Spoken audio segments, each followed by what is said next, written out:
नमस्कार दोस्तों, मैं हूं दामिनी यादव और आप देख रहे हैं हिंदी की बिंदी। दोस्तों, हमारे बचपन में स्कूल के पाठ्यक्रम में एक निबंध यानी ऐसे का एक विषय हुआ करता था, मेरा प्रिय नेता या मेरा आदर्श नेता। उस पर हमने भी कई बार लिखा है, क्योंकि जहन में महात्मा गांधी, राजेंद्र प्रसाद, लाल बहादुर शास्त्री, सरदार वल्लभ भाई पटेल, नेताजी सुभाष चंद्र बोस जैसे कई नाम होते थे। तो ये विषय कभी बहुत ज़्यादा मुश्किल नहीं लगा। तब इन नामों की फ़ोटो, तस्वीरें वगैरह सिर्फ सरकारी दफ्तरों में ही नहीं, बल्कि हमारे घरों में भी मिल जाती थी, क्योंकि तब सत्ता में भी आदर्श होते थे और दिखते भी थे।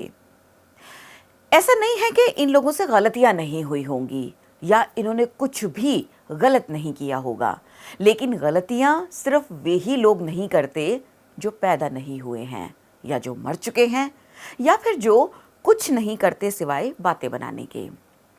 काम करने वालों से गलतियां भी हुआ करती हैं। सो इन लोगों के बहुत से कामों पर हमारे गहरे मतभेद हो सकते हैं, विरोध हो सकता है, लेकिन उसके बावजूद उस देश के विकास में इनके योगदानों को नहीं नकारा जा सकता, जो देश बरसों गुलामी झेलकर फिर आज़ाद होकर सुई से जहाज बनाने तक के सफ़र पर निकला हो और फिर अपनी अहम जगह बनाने में कामयाब भी रहा हो। बहरहाल फिर वक्त बदला और वक्त ने ज़रूरत के साथ साथ विषय भी बदल दिया। अब ये मेरा आदर्श नेता वाला निबंध ज़रा कम ही देखने को मिलता है। शायद इस खाके में फिट होने वाले किरदार अब ज़रा कम ही रह गए हैं। अच्छा, एक और बात आपको याद दिलाऊं। हमारे ही देश में एक नेता हुआ करते थे, पंडित जवाहरलाल नेहरू। इसी आज़ाद भारत में अभी कुछ सालों पहले तक ही हम उन्हें चाचा नेहरू कहा करते थे। देश अब भी आज़ाद ही है, लेकिन अब पंडित जवाहरलाल नेहरू चाचा नेहरू नहीं बल्कि कंधा बन चुके हैं। जी हाँ, कंधा। एक ऐसा कंधा जिस पर रखकर कोई भी ज्ञानी, महाज्ञानी, प्रकांड ज्ञानी अपनी बंदूक का निशाना साध सकता है। अब चाहे ये निशाना सही हो या गलत, उससे क्या फ़र्क पड़ता है। इसका खंडन मंडन करने नेहरू तो वापस आने से रहे। हम अगर इस बात की सबसे मज़ेदार बात यह है कि नेहरू को कंधा बनाकर बनाए गए निशाने भी खुद नेहरू पर ही साधे गए हैं। पंडित जवाहरलाल नेहरू कौन थे, क्या थे, उन्होंने क्या किया था, उनकी बदौलत क्या क्या हुआ था, इस बारे में बात करने की ज़रूरत शायद ख़त्म सी हो गई है या ख़त्म कर दी गई है। अब ऐसे ही वक्त में जब एक किताब आती है, कौन है भारत माता, जिसमें पंडित जवाहरलाल नेहरू के लेखों और उन पर लिखे गए लेखों को संकलित किया गया है, तो कोई सवाल जहन में नहीं उठता, बल्कि एक शून्य सा उभर आता है, एक वैक्यूम बन जाता है, एक खामोशी पसर जाती है। व्हाट्सएप यूनिवर्सिटी से डॉक्टरेट पाए बहुत सारे काबिल लोगों की भरमार के बीच बहुत मुश्किल है आज इस विषय पर बात करना, इस पर सवाल उठाना और उसके जवाब की तलाशी नहीं करना, बल्कि उनके सही जवाबों की अपेक्षा करना। फिर भी मेरे सामने कौन है भारत माता किताब आई। ये किताब राजकमल प्रकाशन से आई है। सो मैंने वहाँ से ये किताब मंगवाई, इसे पूरा पढ़ा और फिर इस किताब के संपादक और भूमिका के लेखक पुरुषोत्तम अग्रवाल से कुछ बातें करने का मन हुआ, जो अब सीधे मैं आपसे भी साझा कर रही हूँ। तो पुरुषोत्तम अग्रवाल जी, बहुत बहुत स्वागत करती हूँ मैं आपका हिंदी की बिंदी में। धन्यवाद। सर, कभी कहा जाता था कि किताबों से बढ़कर कीमती सामान किसी घर के लिए दूसरा नहीं हो सकता, और आज कहा जाता है कि किताबों से कोई क्रांतियां नहीं होती। अब ऐसे समय में क्या है, कौन है भारत माता, ये किताब लिखने और इस किताब को लाने का उद्देश्य, इस पर आपकी टिप्पणी चाहूँगी। पहली चीज़ तो ये कि किताबों से क्रांतियाँ कभी नहीं होती थी। किताबों से विचार होते हैं, किताबों से संवेदनाओं में अंतर आता है। क्रांति में किताब का इस रूप में एक योगदान होता है कि विचार है, लेकिन अदरवाइज़ क्रांति एक बहुत जटिल प्रक्रिया है। विचार उसका श्री गणेश है, लेकिन फिर उसमें और बहुत सारी चीज़ें होती हैं। तो एक बात तो ये है। जी। दूसरी बात ये कि किताब का मतलब किसी विचार या किसी संवेदना का एक संगठित, संकलित रूप। आज आप भले ही नई पीढ़ी के लिए कागज की किताब आउटडेटेड लगने लगी हो, लेकिन लोग किंडल पे पढ़ते हैं। यानी कहने का मतलब ये है कि बीच में एक दौर लोगों को लगा था कि टेलीविज़न और इंटरनेट किताब को एकदम इर्रेलेवेंट बना जी, देगा। जी, ऐसा होना कभी नहीं है। इसलिए नहीं होना है कि बावजूद इसके कि हमारा ये समय बेवकूफ़ी के अभूतपूर्व विस्तार का समय है, मूर्खता के अद्वितीय विस्तार का समय है, लेकिन इसके बावजूद मनुष्य की चेतना में बुद्धि और विवेक थोड़ा बहुत अभी भी बचा हुआ है, और वो हमेशा बचा रहेगा। तो जब तक वो बचा रहेगा तब तक किताब की गुंजाइश बची रहेगी। जहाँ तक मेरे अपने काम का सवाल है, तो कौन है भारत माता मेरी पहली किताब नहीं है।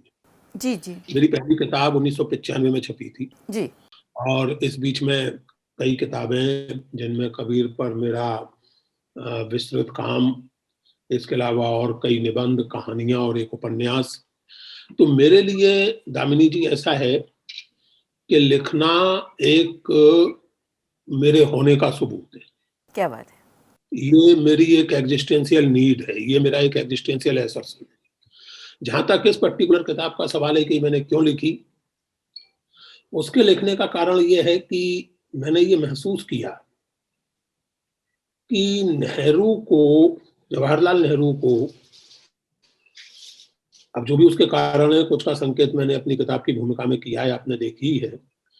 जैसे एक जानबूझकर के एक स्मृति लोप के हवाले किया जा रहा है, और उससे भी ज़्यादा चिंताजनक ये कि केवल स्मृति लोप नहीं, बल्कि स्मृति का भ्रष्टीकरण किया जा रहा है, डिस्टॉर्शन किया जा रहा है।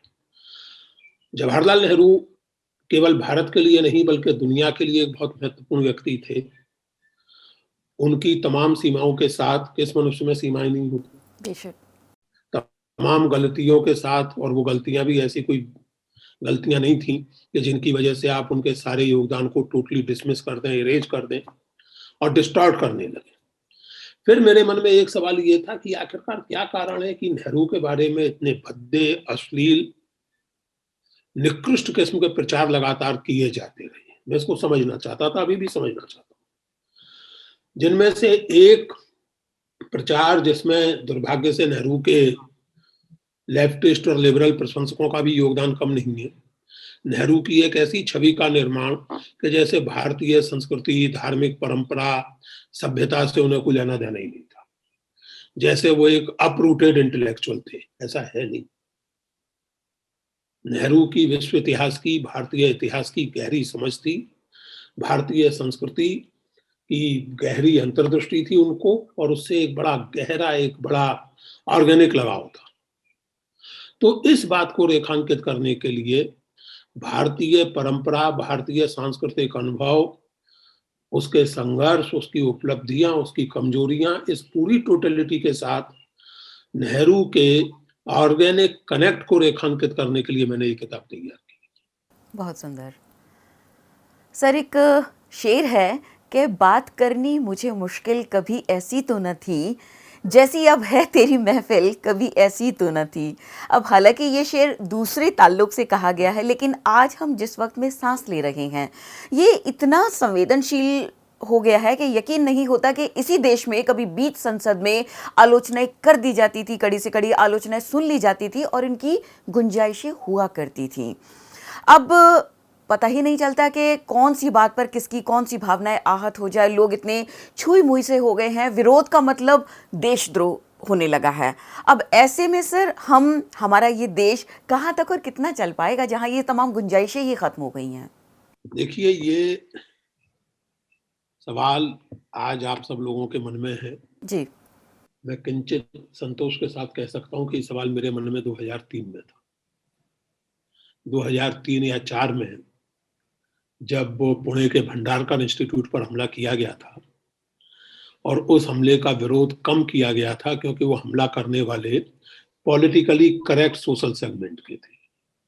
आप मेरा आशय समझ रही हैं।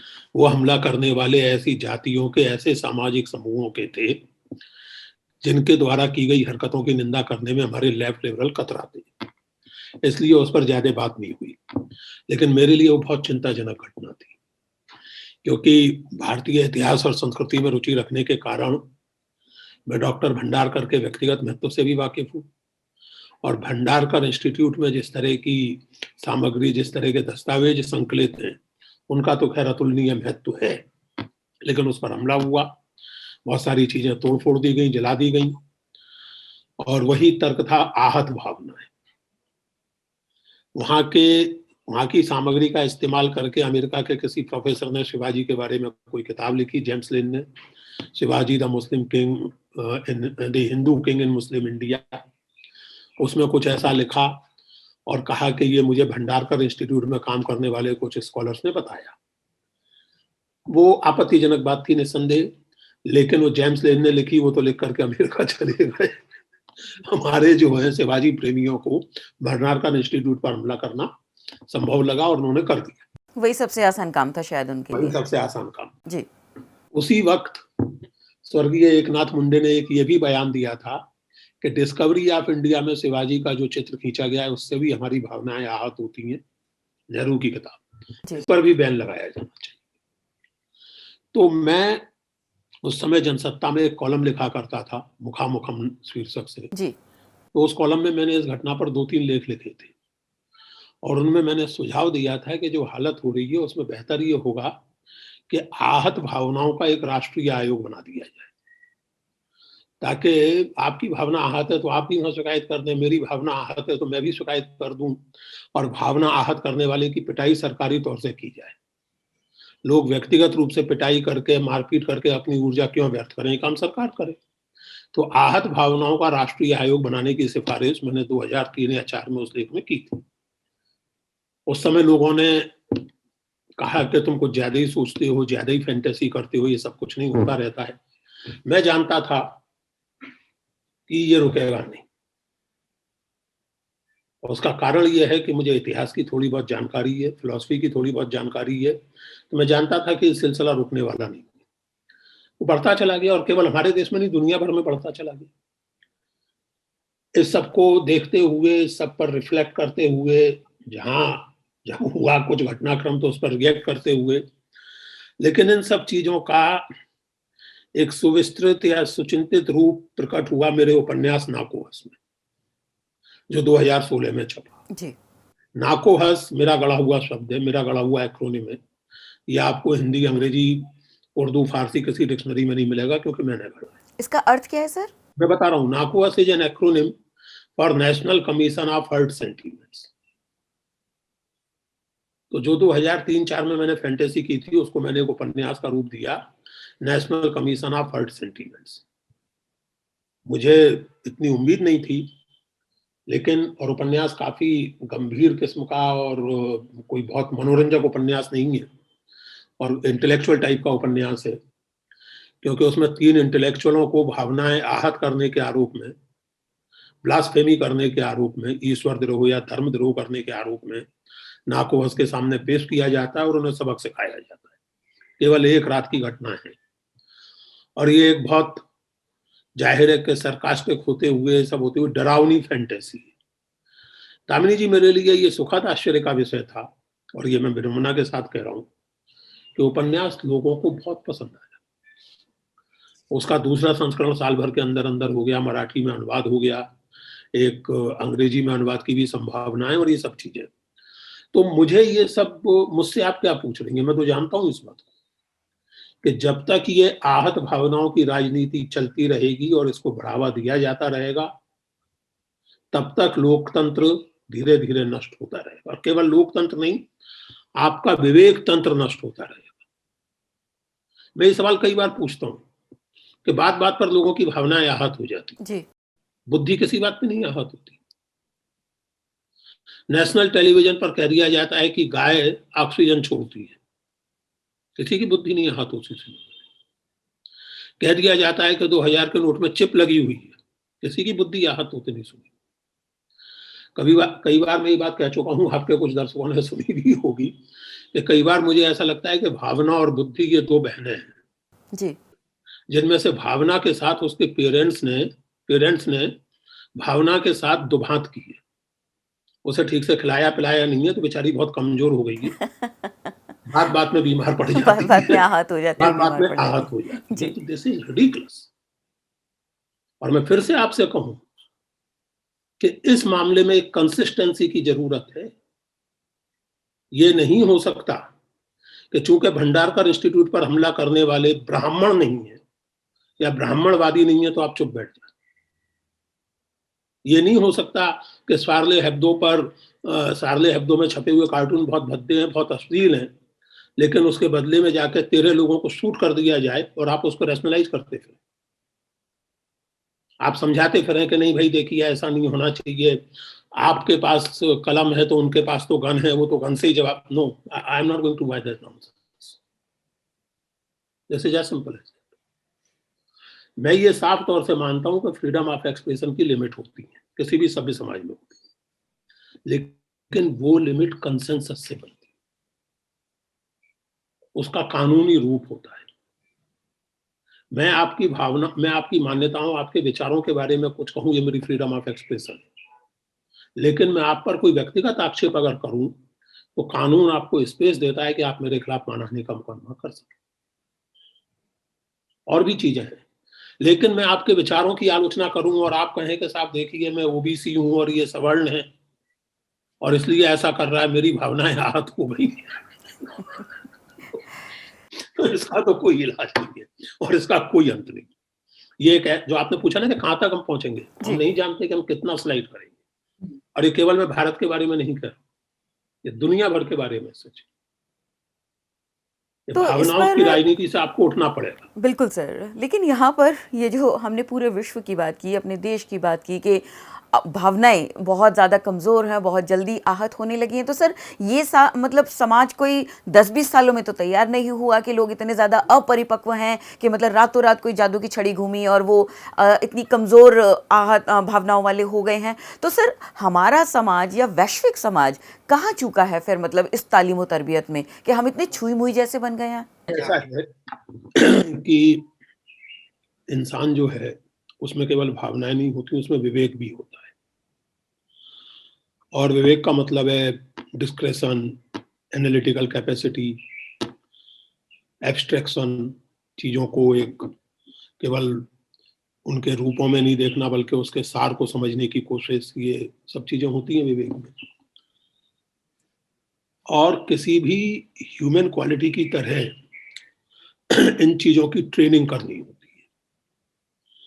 हमारी शिक्षा पद्धति में, और ये केवल भारत की नहीं लगभग दुनिया भर की बात है, पिछले 30 साल में एक समझ ऐसी बनी है और इसका सीधा संबंध न्यू लिबरल वर्ल्ड ऑर्डर से, जिसका एक समझ ये बनी है कि भाई अब केवल टेक्निकल ट्रेनिंग, तथाकथित विकास, ये दो चीजें जरूरी है। बाकी जिसको कहते हैं आप विचार, चीजों के प्रति संवेदना, एनालिटिकल कैपेसिटी, विवेक, इन चीजों की अलग से कोई जरूरत नहीं। सोशल सेंसिटिविटी, इन चीजों की कोई जरूरत ही नहीं। बस व्यवस्था बन गई है, बढ़िया चल रहा है, capitalism, new liberal world order बढ़िया है। और उसके लिए जो जरूरी टेक्निकल ट्रेनिंग है, चाहे वो साइंस की हो, टेक्नोलॉजी की हो, चाहे वो बिजनेस मैनेजमेंट की हो, वो लीजिए और किस्सा खत्म। नतीजा ये है कि जिन्हें हम ह्यूमैनिटीज के सब्जेक्ट कहते हैं, यानी literature, history, philosophy, political science, इनकी घोर उपेक्षा हुई है।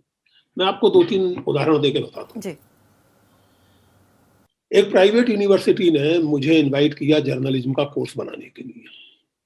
हम 2-3 लोगों को किया, हम दिल्ली के कुछ पत्रकार मित्र थे, मैं उस कमेटी का चेयरमैन बनाया गया। हमने वो कोर्स बनाया और जब उस यूनिवर्सिटी के जर्नलिज्म डिपार्टमेंट के साथ उस कोर्स पर बातचीत करने के लिए हम बैठे, तो वहां आपत्ति ये थी कि सर इस कोर्स में इतनी सारी हिस्ट्री, इतनी सोशियोलॉजी और इतना आपने हिंदी और अंग्रेजी लिटरेचर डाल रखा है, इसकी क्या जरूरत है? जर्नलिज्म में इन सब चीजों की क्या जरूरत है? मैंने उनसे कहा कि इसलिए जरूरत है कि ताकि आप अगर किसी का इंटरव्यू करने जाएं, चाहे वो पॉलिटिकल फिगर हो या किसी और तरह का सेलिब्रिटी हो, तो आपको थोड़ा सेंस ऑफ हिस्ट्री हो, आपको थोड़ा मालूम हो कि क्या है। बहरहाल उनको समझ में नहीं आया, लेकिन चूंकि यूनिवर्सिटी के चांसलर और वाइस चांसलर समझदार लोग थे और हैं, तो वो कोर्स उस रूप में स्वीकार हुआ। मैं जो बात उनको नहीं समझा पा रहा था, वो संयोग से कुछ दिन बाद मेरे अपने अनुभव में आई। एक लीडिंग चैनल से एक नौजवान लड़की मेरा इंटरव्यू करने आई और वो कुछ हिस्ट्री से जुड़ा हुआ कुछ, अब मुझे ध्यान नहीं है। तो बातों ही बातों में टोडरमल का नाम मेरे मुँह से निकला। तो उनके चेहरे पर एक ऐसी जैसे मुस्कान जैसी कि जैसे वो जानती हैं टोडरमल को या कुछ, तो मुझे अच्छा ही लगा एक तरह से। तो मैंने कहा, "आप समझ गई ना टोडरमल? दामिनी जी, आपको शायद विश्वास ना हो लेकिन ये सच है।" उन्होंने छुट्टी कहा, "हाँ सर, दिल्ली के बड़े कांग्रेसी नेता थे।" और वो मैं नाम नहीं लूँगा चैनल का, एक बड़े ही प्रतिष्ठित चैनल से, जी, और उन्होंने लखनऊ के किसी इंस्टीट्यूट से जर्नलिज्म का कोर्स किया। जी, तो ये जो स्थिति है, और ये केवल उस एक लड़की की बात नहीं है, केवल उस एक जर्नलिस्ट की बात नहीं है। मैं जब नौजवान था तो वकालत करने के लिए ग्रेजुएशन ज़रूरी होता था। उसके बाद ही आप एलएलबी कर सकते थे। बिना ग्रेजुएशन के आपको एलएलबी में दाखिला नहीं मिलता था। अब स्थिति ये है कि आप सीधे 5 साल का इंटीग्रेटेड लॉ प्रोग्राम जॉइन कर लीजिए। कोई ज़रूरत नहीं हिस्ट्री पढ़ने की, कोई ज़रूरत नहीं सोशियोलॉजी पढ़ने अब की। सर यहाँ तो ये बात मतलब साफ समझ तो में आती है सुनिए, कि जब आप बोलने के लिए पढ़ना ज़रूरी नहीं समझते, सुनना ज़रूरी नहीं समझते, तो वहाँ तो इस तरह की चीज़ें होंगी ही सर। नहीं तो ये लोगों की कमी नहीं है, केवल ये सिस्टम की कमी है, और ये जी, सिस्टम डेलिबरेटली क्रिएट किया गया है। जी, मैं आपसे रिक्वेस्ट करूँगा और आपके ऑडियंस से कि की इन करके वॉरेन डॉक्यूमेंट की खोज करें, वॉरेन मेमो। ये अमेरिका में तैयार किया था एक सज्जन ने, और वियतनाम युद्ध की पृष्ठभूमि में तैयार किया था, और कहा था कि कैंपस पर ऊट-पटांग लोगों का प्रभाव बहुत बढ़ गया है, इसलिए लोग एंटी नेशनल हो गए, अमेरिकन नीतियों की आलोचना करने लगे, राष्ट्रवादी नहीं रहे हैं, और इसलिए ये सब जो हिस्ट्री-विस्ट्री पढ़ाई जाती है कैंपस में इतनी ज़्यादा, इसको खत्म करना चाहिए। जी, ये वॉरेन मेमो ऑन रिकॉर्ड है, और उस पर जाने-अनजाने हमारी सरकारें अमल करती रही हैं पिछले 30 साल से। ये कोई पिछले 10-5 साल की बात नहीं है। आपने बिल्कुल ठीक सवाल पूछा है। ये केवल हर बात के लिए नरेंद्र मोदी की सरकार को कोसने से नहीं चलेगा। जिन चीज़ों के ये जिस एजुकेशन सिस्टम के ये नतीजे हैं, वो एजुकेशन सिस्टम बहुत पहले से चल रहा है। जिसमें आप देख लीजिए, मतलब मेरा एक सवाल है, मनमोहन सिंह जी की सरकार में मैं एक बहुत मोटा सवाल पूछता हूँ। कितनी सेंट्रल यूनिवर्सिटीज़ के वाइस चांसलर ह्यूमैनिटीज़ बैकग्राउंड के? या ह्यूमैनिटीज में, इकोनॉमिक्स में, हिस्ट्री में, लिटरेचर में आपको बुद्धिमान लोग, विद्वान लोग, एकेडमिक लीडरशिप प्रोवाइड करने वाले लोग नजर ही नहीं आ रहे थे। जी, तो फिर जो हो रहा है उससे लेकर, उसको लेके आप परेशान क्यों हैं? ये होना, ये मैं चकित होता अगर ऐसा ना हुआ होता तो। जिस तरह आपने एजुकेशन सिस्टम में विवेक संभव करने वाली चीजों को अंडरमाइन किया है, उसके बाद ये ना होता तो मैं चकित हूं। बेशक सर, बहुत सारी चीज़ें ऐसी होती हैं जिसमें आज की जो परिणाम है उनकी जड़ें कहीं बीते कल की गलतियों में छिपी होती हैं। ये बात सच है, मैं आपकी बात से सहमत हूँ। आपने इतनी अहम किताब लिखी है, तो मैं आपसे ये जानना चाहूँगी, जो आप देख भी रहे हैं कि इस वक्त का सबसे बड़ा टैलेंट ये है कि वक्त की नज़ाकत को भांपना, हवा के रुख को भांपना। आप ही ने जो बात कही, आप ही ने जो बात लिखी, आप ही ने जो बात दिखाई, आप ही ने जो बात बनाई, मौका देखकर या लोगों का ज़रा सा विरोध बर्दाश्त ना करते हुए आप तुरंत उस बात से पीछे हट जाते हैं, अपना स्टैंड बदल लेते हैं, जिसे हम कभी मौका परस्ती कहा करते थे। लेकिन यह आज के दौर का एक बहुत बड़ा हुनर है, बहुत बड़ा टैलेंट है, आप जानते हैं। तो मैं यहाँ पर ये जानना चाहती हूँ कि ये जो इस मंशा का इतिहास है, वो आपकी नज़र में, क्योंकि आप इतिहास की इतनी जानकारी रखते हैं, तो इस मंशा का इतिहास आप कहाँ देखते हैं? देखिए, वैसे तो इस मंशा का इतिहास मनुष्य के स्वभाव में, जी, जिस बात की ओर आप इशारा कर रही हैं, जी, ये वो अलग-अलग चीज़ें हैं जिनको मुझे लगता है कि आपने थोड़े गलत ढंग से मिला दिया है। वक़्त की नज़ाकत समझना बहुत ज़रूरी है, और मैं कह सकता हूँ, चूँकि आपने मुझसे सवाल पूछा है, कि मैं वक़्त की नज़ाकत समझता हूँ। लेकिन उसके साथ जो दूसरी बात का आपने संकेत किया कि जी, जैसी बहे बयार पीठ तक तैसी दीजिए, सौभाग्य से ये गुण मुझ में अभी तक तो नहीं, जी, आगे की राम जाने। लेकिन अभी तक ये गुण मुझ में नहीं है, कोट अनकोट गुण, कि जैसी बहे बयार पीठ तक तैसी दीजिए। मुझे जो सही लगता है मैं कहता हूँ, और अगर आप मेरे एकेडमिक काम से वाकिफ़ होती हैं, अगर मेरे कबीर संबंधी काम से और उस पर हुई बहस से अगर आप वाकिफ़ होती, तो आज मैं संतोष के साथ कह सकता हूँ कि मैंने अपनी किताब में और अपने काम में 50 बातें ऐसी कही हैं जो मेरे वामपंथी जनवादी मित्रों को बहुत नागवार हुई। और मुझे उसका कोई अफसोस नहीं। इतनी संभावना तो रखनी पड़ती है सर कि हम उन विचारों का भी स्वागत कर सकें जो हमारे विचारों से मेल नहीं खाते हैं, तभी तो लोकतंत्र की गुंजाइश बचती है। दामिनी, मैं ये नहीं कह रहा हूँ, ये सवाल नहीं है, ये एक अलग सवाल है। मैं ये कह रहा हूँ, और जाहिर है कि ये केवल मैं अपने लिए कह सकता हूँ, औरों पर मैं कोई कमेंट नहीं करना चाहता, कि अगर कोई बात मुझे अपनी तर्क, संवेदना और विवेक के आधार पर सही नहीं लगती, तो मैं सिर्फ इसलिए उसका समर्थन नहीं कर सकता कि उसका समर्थन करना फैशन है, ठीक है, बात बिल्कुल ठीक है। और ना ही मैं इसलिए उसका समर्थन कर सकता हूँ कि उसका समर्थन ना करने से मुझे कोई हानि हो जाए। हानियां मैंने झेली हैं पिछले 6-7 साल में, उन सब चीज़ों में जाने की ज़रूरत नहीं है, लेकिन ऐसे कई अवसर हुए हैं जबकि मुझे पॉइंटेडली ये कह के कि चीज़ों से हटाया गया, निकाला गया कि भई ये तो वर्तमान सरकार के बहुत विरोधी हैं, उस खास तरह की राजनीति के बहुत विरोधी हैं, कोई फ़र्क नहीं पड़ता। इसीलिए मैंने कहा कि वक़्त को मैं समझता हूँ, वक़्त की नज़ाकत समझने की कोशिश करता हूँ। मौका परस्ती उस अर्थ में मेरे स्वभाव में नहीं है, जी। अभी सर, तक। इस मुझे जो बात सही लगता है वो मैं कहता हूँ, जी, इस और बात अगर आप मुझे कन्विंस कर दें तर्क से, तो मैं ये मानने के लिए सदा तैयार हूँ कि मैं गलत था। नहीं सर, आपकी इस बात से मैं भी सहमत हूँ कि मतलब केवल किसी को खुश करने के लिए या मतलब हर चीज़ को हाँ कहने का फैशन है, तो आप भी इसलिए हाँ कह दें क्योंकि फैशन में है, भले ही आपका ज़मीर उस चीज़ को गंवारा ना करे, आपके तर्क उसको गंवारा ना करे। यहाँ पर सर मैं आपके साथ खड़ी हूँ क्योंकि आपने जो बात कही है वो सही बात है। अब मैं आप ही की किताब पर लौटती हूँ, कौन है भारत माता। आपने हजारों शब्दों में मतलब नेहरू जी से जुड़ी हुई बातें, नेहरू जी की कही हुई बातें, नेहरू जी की लिखी हुई बातें इस कलेवर में आप लेकर आए हैं। अब आजकल तो व्हाट्सएप यूनिवर्सिटी से इतने डॉक्टरेट निकल रहे हैं कि उनकी जो जानकारियां सामने आती हैं वो नेहरू जी के बारे में ऐसी ऐसी जानकारियां होती हैं कि जिनके बारे में हो सकता है शायद नेहरू जी भी खुद ना जानते हों। अब लेकिन इस सही गलत को बताने नेहरू जी तो आने से रहे, तो मैं आप ही से पूछती हूँ, जिन्होंने हजारों शब्दों में नेहरू जी का प्रतिनिधित्व देखा है, नेहरू जी की छवि देखी है, नेहरू जी पर एक टिप्पणी मैं आपकी चाहूंगी इस किताब के आधार पर। दो बातें। एक, मैं ये मानता हूं कि नेहरू 21वीं सदी में केवल भारत के लिए नहीं, दुनिया के लिए अपरिहार्य है, और इस अर्थ में नेहरू को नए सिरे से रीडिस्कवर करने की जरूरत है। हम अगर व्हाट्सएप यूनिवर्सिटी से प्राप्त होने वाले महाज्ञान से जरा हट जाएं, तो मिसाल के तौर पर आज बहुत सारे लोग इस पर गर्व करते हैं और उचित गर्व करते हैं कि कोरोना को ही अगर ले लें तो वैक्सीनेशन के मामले में हमारी स्थिति दुनिया के दूसरे देशों से थोड़ी बेहतर है। विकासशील देश जो कहे जाते हैं, नॉन यूरोपियन देश, बल्कि कनाडा जैसे यूरोपियन देशों से भी हमारी स्थिति बेहतर है। क्यों बेहतर है?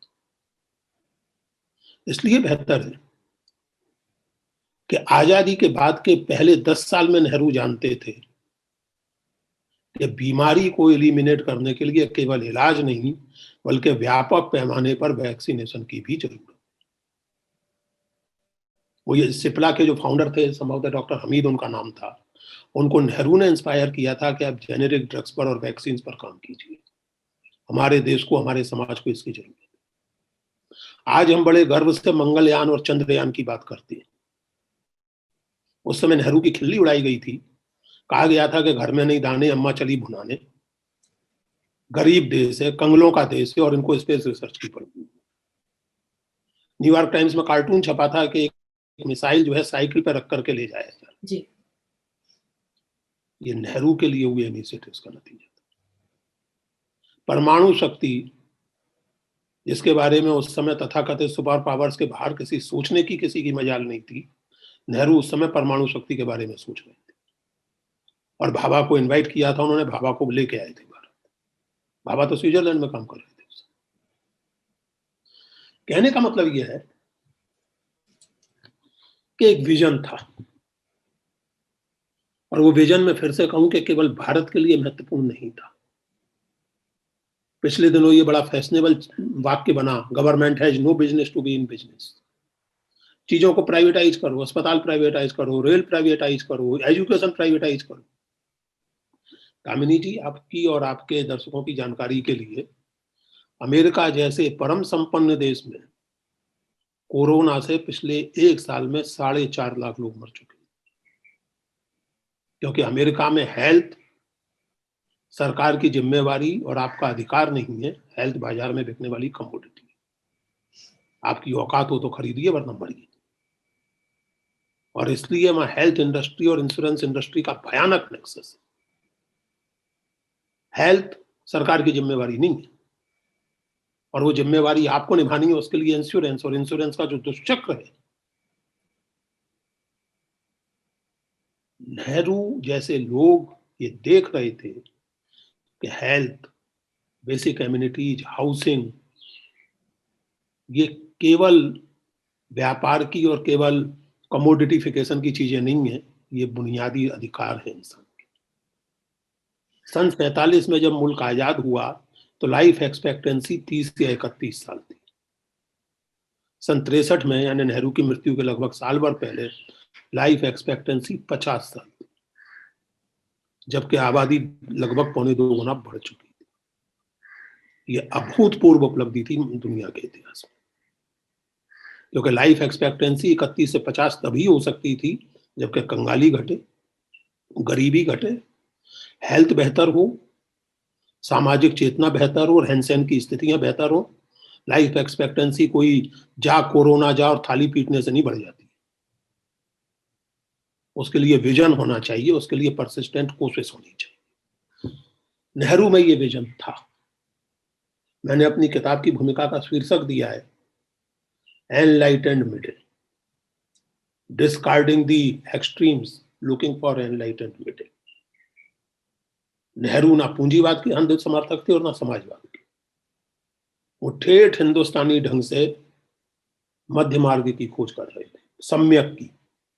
भगवान बुद्ध का शब्द है सम्यक जी। तो सम्यक की खोज थी। मैं ये मानता हूं कि 21वीं सदी में अगर हमने सम्यक की साधना नहीं की तो मानवता नष्ट होने वाली। और इसलिए नेहरू केवल भारत के लिए नहीं, दुनिया भर के लिए रेलेवेंट, क्योंकि उस सम्यक के साधक थे। अपनी सारी समस्याओं, विफलताओं के साथ नेहरू की सम्यक साधना महत्वपूर्ण। इसलिए मैंने नेहरू पर ये काम किया। और ये किताब तो नेहरू के लेखन का संकलन है, मेरी भूमिका के साथ जी। लगभग 100 पेज की भूमिका के साथ। मैं अब इस समय नेहरू पर एक स्वतंत्र किताब लिख रहा हूं। अच्छा। जिसमें ये बातें जो मैंने आपसे कही, जी। इनको मैं विस्तार से रेखांकित करूंगा और ये आर्ग्यू करने की कोशिश करूंगा, जैसा मैंने आपसे कहा कि नेहरू केवल भारत के लिए नहीं, 21वीं सदी की दुनिया के लिए महत्वपूर्ण और प्रासंगिक है। उनसे हमें बहुत सीखना है, हमें सीखना चाहिए। बेशक।